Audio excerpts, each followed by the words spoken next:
Oke, kembali lagi di konten komentar para wibu. Tentunya ini adalah salah satu konten yang menarik karena yang akan kita bicarakan kali ini adalah JoJo Bizarre Adventure.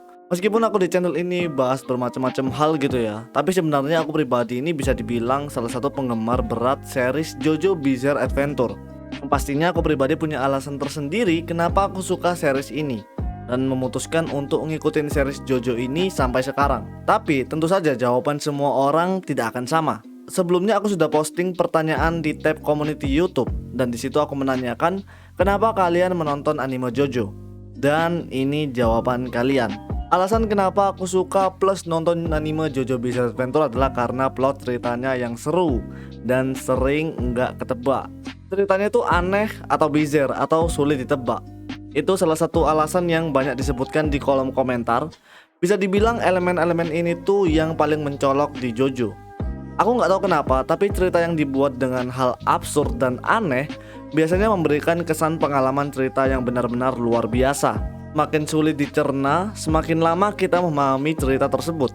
Dan ketika kita paham maksud dari cerita itu, disitulah muncul titik lega yang benar-benar luar biasa. Dan itu juga menjadi titik serunya menonton series seperti JoJo ini. Karena ceritanya anti mainstream dan bagus bang. Baru kali ini saya melihat cerita anime antar generasi yang tidak generik dari sumber awalnya dan selalu berbeda dari satu yang lainnya. Nah ini entah mungkin aku yang nggak punya banyak referensi atau gimana, tapi aku setuju kalau misalnya JoJo ini juga menarik karena bisa membawakan banyak karakter utama yang berbeda-beda.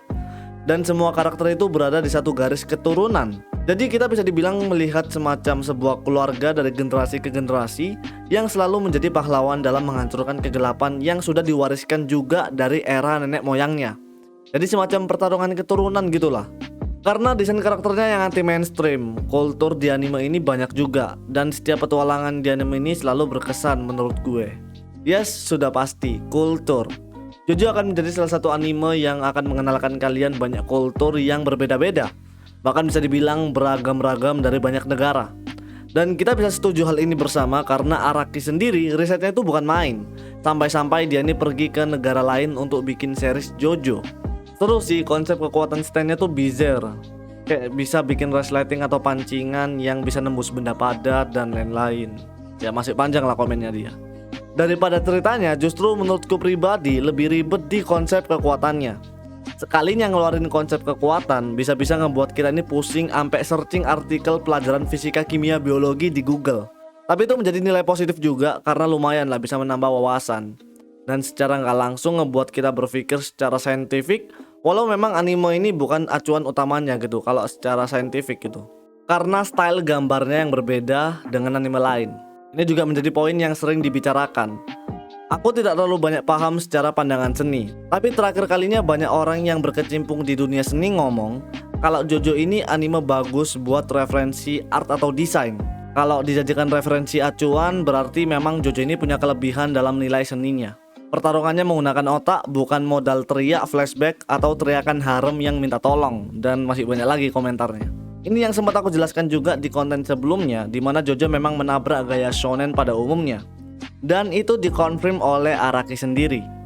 Jadi semua pertarungan JoJo ini akan melibatkan pertarungan secara pemikiran dan karisma. Dan kemenangan sebuah pertarungan akan diputar dengan plot twist yang tidak diduga dari awal. Jadi lebih ke permainan logika layaknya kayak film Sherlock Holmes gitulah. Suka sama scene Jotaro versus Dio.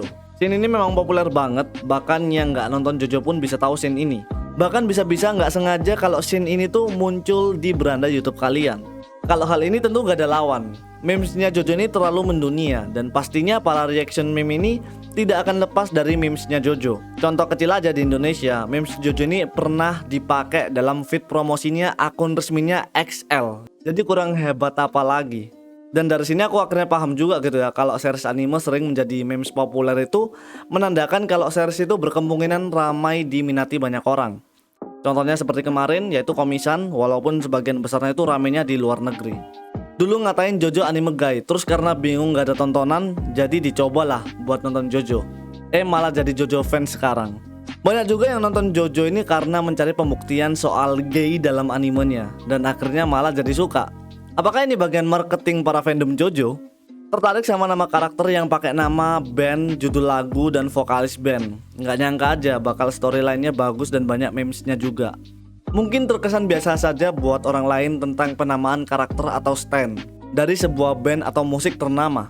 Tapi itu menjadi nilai spesial dan mungkin aja itu menjadi salah satu faktor kenapa orang jadi suka nonton JoJo.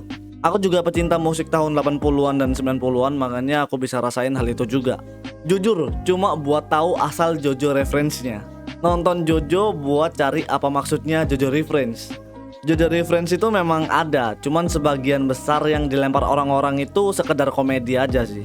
Lagi nonton video channel Topi Sihir, terus tiba-tiba ngomongin JoJo. Akhirnya penasaran dan mulai jadi suka. Nonton JoJo karena channel YouTube orang lain. Bisa juga, tapi biasanya sih kebanyakan gara-gara para reaktor memes.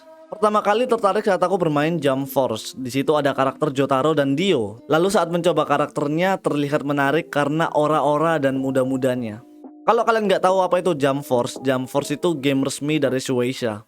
Jadi itu game pertarungan karakter populer di Jump series. Jadi ada Naruto, ada Goku, ada Luffy. Salah satunya juga ada Jojo. Tapi kalau nggak salah di Jump Force itu si Jotaro. Dulu aku sempat main juga bentaran doang tapi.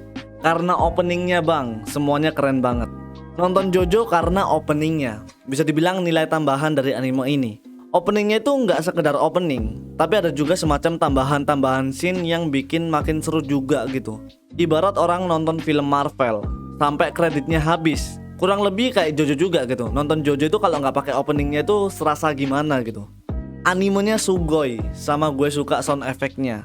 Selain keren, sound effect-nya satisfying juga di kuping. Gara-gara JoJo, aku sempat mikir openingnya Om Deddy Corbuzier itu dari JoJo malahan. Gara-gara Muse nayangin di YouTube, sama penasaran katanya anime gay. Ternyata bagus dan baca mangganya gue. Oh ya, Muse Indonesia sempat nayangin JoJo juga belakangan ini.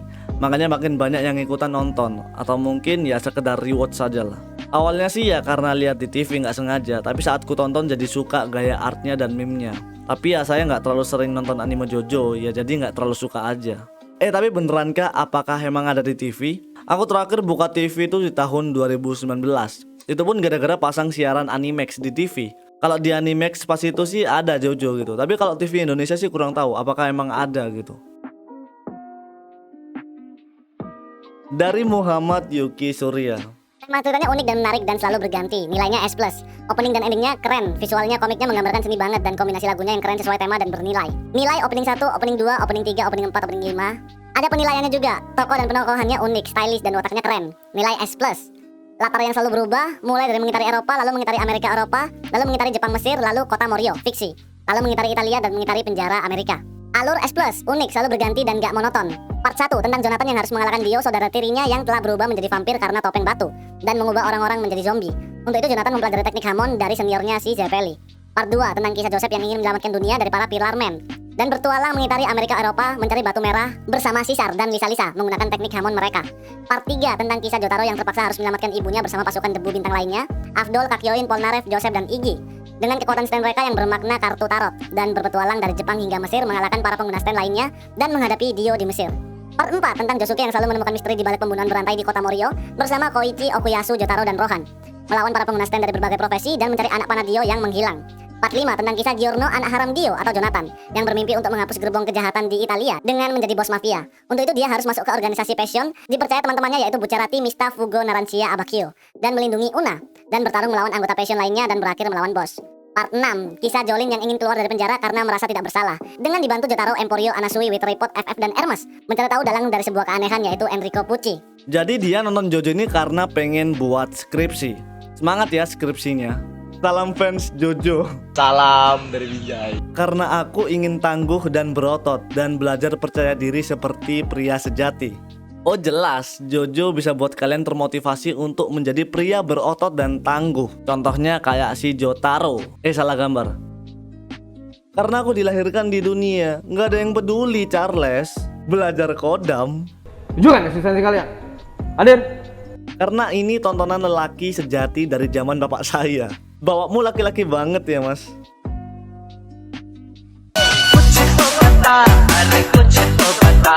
Karena fansnya terlihat elegan. Andaikan saja kamu tahu. Karena aku elit, siap bang elit. Ingat orang tua, ingat keluarga. Kasihan keluarga ngebesarin anaknya buat birahi sama gambar. Sadar, sadar, tobat. Karena melawan hukum shonen daripada Anda melawan hukum Tuhan, wahai Dajjal. Karena ingin ngeseng sama anime. Ngeseng sapaan woi? Sebelum kamu ngaceng, ngetik dulu yang bener. Jadi kesimpulannya, JoJo ditonton banyak orang karena banyak faktor.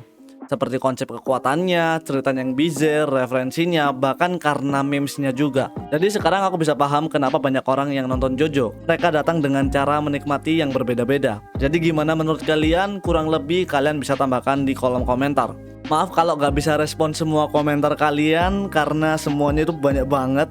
Dan konten di akhir ini tadi hanya hiburan candaan saja. Jadi jangan dibawa ke hati. Oke gitu aja, semoga terhibur. Terima kasih sudah menonton sampai habis. Sampai bertemu di konten komentar para wibu yang lainnya. TMM, see you next video.